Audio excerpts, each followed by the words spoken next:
ਮੁਹੰਮਦ कमर ਕੀ ਮਸਲਾ ਹੈ? खारिश सिर्फ जिस्म ते ਕਿਹੜੀ ਜਗ੍ਹਾ ਤੇ ਹੁੰਦੀ ਹੈ? जिस्म पूरा ਸਾਰੇ ਜਿਸਮ ਤੇ? ਜ਼ਿਆਦਾ ਕਿੱਥੇ ਹੁੰਦੀ ਹੈ?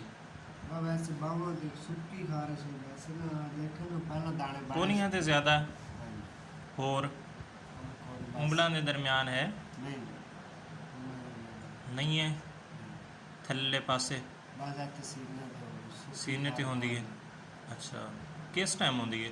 शाम में ਸ਼ਾਮ ਨੂੰ ਸੌਣ ਲੱਗਿਆ ਬਿਸਤਰ 'ਚ? जी ਕਿਤਨਾ ਅਰਸਾ ਹੋ ਗਿਆ?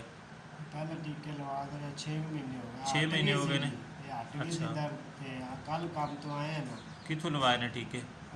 डॉक्टर कैसल ਅੱਛਾ, ਉਹਦੇ ਨਾਲ ਫਿਰ ਕੀ ਹੋਇਆ? आराम आ गया से ਆਰਾਮ ਆ ਗਿਆ ਸੀ? ਕਿੰਨਾ ਅਰਸਾ ਆਰਾਮ ਆ ਗਿਆ ਸੀ?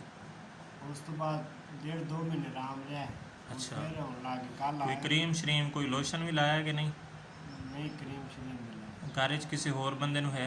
नहीं ਅੱਛਾ, ਇਹ ਪੱਕੀ ਪੁੱਕੀ ਤੇ ਨਹੀਂ ਜਗ੍ਹਾ ਜਿਹੜੀ ਜਗ੍ਹਾ ਤੇ ਖਾਰਿਸ਼ ਹੁੰਦੀ ਹੈ पक्की नहीं। ਪੱਕਦੀ ਰਹੀ ਹੈ? ਕਿੰਨੀ ਇੱਕ ਜ਼ਿਆਦਾ ਪੱਕੀ ज़्यादा ਹੈ? पक्की नहीं वैसे दाना छोटे या बढ़ जाता है ਅੱਛਾ, ਚਲੋ ਠੀਕ।